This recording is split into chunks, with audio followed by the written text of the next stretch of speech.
So today we're discussing the issue of being a stepfather or being a stepmother. Managing that situation is never an easy decision for any individual. Some have claimed that stepfathers find it easy to accept the child of their wife. But others have also said that many women find it difficult to accept the children of their husbands. So the question is, when you're faced with a situation where you have to deal with stepchildren, how do you confront it? I want to jump in. I want to jump in because I must disagree with this analysis.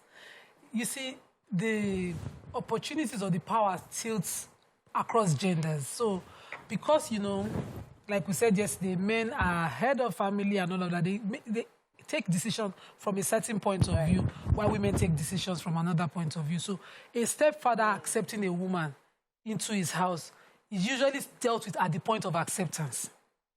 If, for instance, he's marrying a woman who already has kids, he's accepting her from that point, or he's saying no from his power point. He can say, you can come in, but don't bring your kids. You can, and society would not judge him.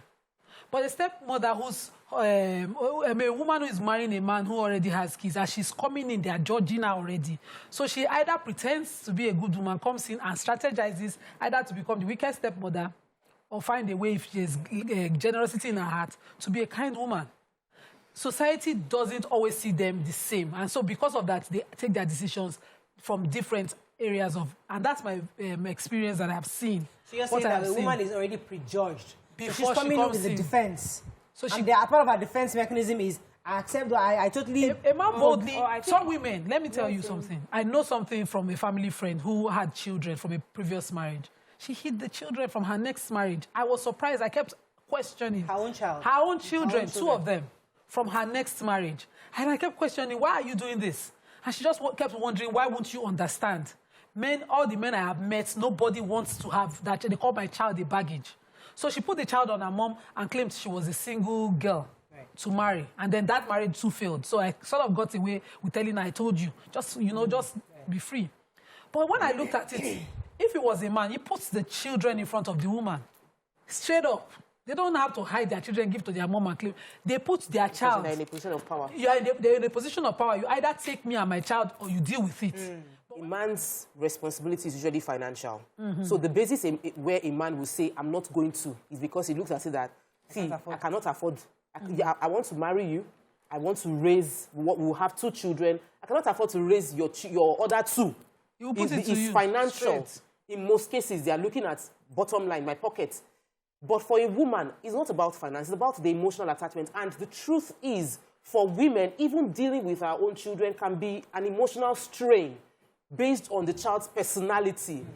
And when you now put that woman to deal with someone a child who they have no emotional attachment to, not like you're not my biological child, and then you are acting out, those teenage years, or they're doing something unusual, it's a huge burden to expect that woman to... Some mothers actually, they cry, they beat, they do everything. They are almost rejecting their own biological child, but nobody will complain. But if they do the same reaction to a stepchild, they say she's been a wicked stepmother. But she's just trying to cope with the emotional burden of raising the children. Most of the time, the men are not put under pressure to be emotionally available. But women have to be emotionally available. You have to be there. So when you're looking at it that way, just like, without...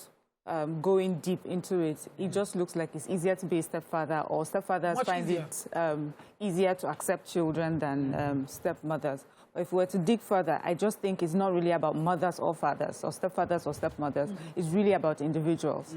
Money also plays a major role. The more money you have, sometimes the easier it is for a lot of things not to be a problem. So if you have to decide whose school fees has to be paid first, that can be a tough decision. Recently, I read a story online, a girl who was saying that, see, my stepmother, she has her own children, but she's the breadwinner of the house. My dad doesn't have any money. And now we're about to go into university or so. Her younger brother, who's a half-brother, his mom is able to pay for his fees, but she cannot go because the mother wants to pay for her own child first. Before her. And, the response is, that's a wicked stepmother. Why would she not send you first? After all, you're older than her own child. But there are people who say, but is it not survivor, really, that you want to protect your own child first? You pay for your own child. That's the one that... So where do you place that woman? Is she a wicked woman, or is she a woman that... And then if she pays for the stepchild, is it a woman that is not looking to raise her own child? You can pay for your stepchild to go to school. Yeah. At the time, when it's time for you to have your own child to go to school, you don't have the resources anymore. Yeah. So it's really a tough situation. There are some people who are willing to make the sacrifice and say, okay, everybody stay at home. But if you look at it as human beings, when the push comes to shove, what would we do?